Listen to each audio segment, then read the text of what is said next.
قرآن کہہ رہا ہے وہ اللہ کا رسول جو ساری امت کے لیے روتا روتا روتا دنیا سے اٹھ گیا، اور ایسا رویا کہ کوئی نبی نہ رویا، ایسا تڑپا کہ کوئی نبی نہ تڑپا، کہ اللہ کو ہزاروں دفعہ تسلیاں دینے کے لیے جبریل بھیجنا پڑا، قرآن بھیجنا پڑا کہ آپ اتنا غم کیوں کرتے ہیں، آپ اتنا کیوں روتے ہیں۔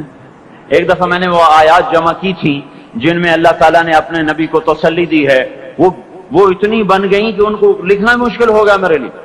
وہ 100 سے زیادہ آیات بنتی ہیں جس میں اللہ تعالیٰ تسلی دے رہا ہے، لعلک باخع نفسک الا یکونوا مؤمنین، لعلک باخع نفسک علی آثارہم ان لم یؤمنوا بهذا الحدیث اسفا فلا تذهب نفسك عليهم حسرات ما انت عليهم بوكيل لست عليهم بمسيطر ما انت عليهم بجبار من كفر فلا يحزنك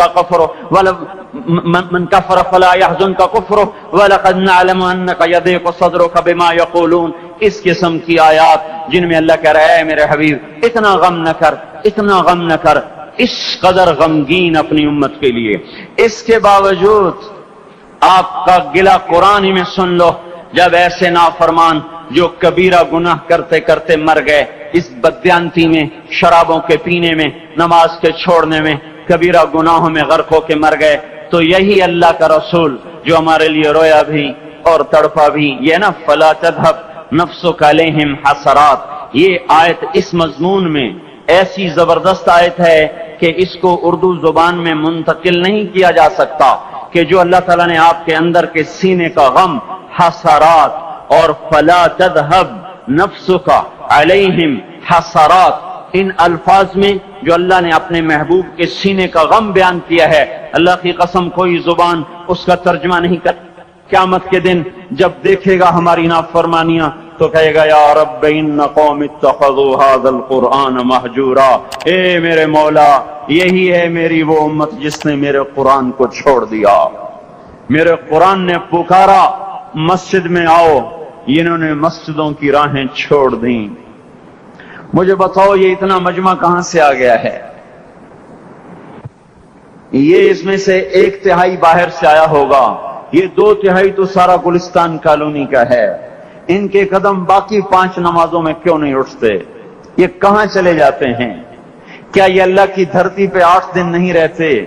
کیا یہ صرف 8ویں دن اللہ کا رزق کھاتے ہیں؟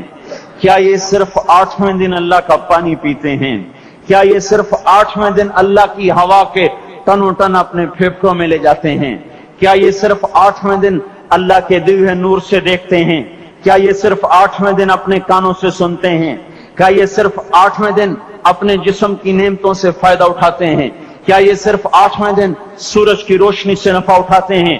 کیا یہ صرف 8ویں دن تاروں کی جھلملاہٹ سے نفع اٹھاتے ہیں؟ کیا یہ صرف 8ویں دن اپنے بیوی بچوں کے ساتھ بیٹھتے ہیں؟ اس پتھر دل کو کیا ہوا؟ کیوں نہیں اس کے دروازے پہ دستک پہنچتی؟ یہ کیوں ویران ہو گئے؟ ایسے تو پتھر بھی سخت نہیں۔ عطا اللہ شاہ بخاری کہا کرتے تھے اے ہندوستان والو، تمہیں اتنا قرآن سنایا کہ میں سر کو سناتا تو صبا بن جاتی، میں پتھروں کو سناتا تو موم ہو جاتے، میں دریاؤں کو سناتا تو طوفان تھم جاتے، اور میں موجوں کو سناتا تو ان کی طغیانی رک جاتی۔ پتہ نہیں تم کس مخلوق، کس چیز سے بنے ہو، کس خمیر سے بنے ہو، تمہارے سینوں میں دل نہیں ہے، پتھر ہیں، اور پتھر سے بھی زیادہ کوئی سخت ہے، اشد قسوة من الحجارہ، پتھر بھی اللہ کی حیبت سے لرزتا ہے اور کانپتا ہے۔ پر تم کون سے انسان ہو، کیسے سینوں میں دل لیے پھرتے ہو کہ 5 دفعہ اتنا بڑا بادشاہ تمہیں پکارے حی علی الصلاۃ، حی علی الصلاۃ، ایک تھانے دار پکارے گلستان کالونی کا کہ تمہارا سمن ہے آ جاؤ، تو سر پہ پاؤں رکھ کے بھاگے، ڈی سی پکارے تو کام چھوڑ کے بھاگے، اور تمہارا زمین آسمان کا بادشاہ تمہیں دن میں 5 دفعہ پکارے اور کانوں پہ جوں نہ رینگے، اور 8ویں دن مسجد کو آ رہے ہوں۔ کیا 8ویں دن کھانا کھایا ہے؟ کیا آج ہی پانی پیا ہے؟ کیا آج ہی چائے پی ہے؟ یہ ایسی جفا اپنے آپ سے کرتے، شیطان سے کرتے، ملک و مال سے کرتے، اپنی دکانوں سے کرتے، یہ بے وفائی اللہ سے کیوں کی ہوئی ہے؟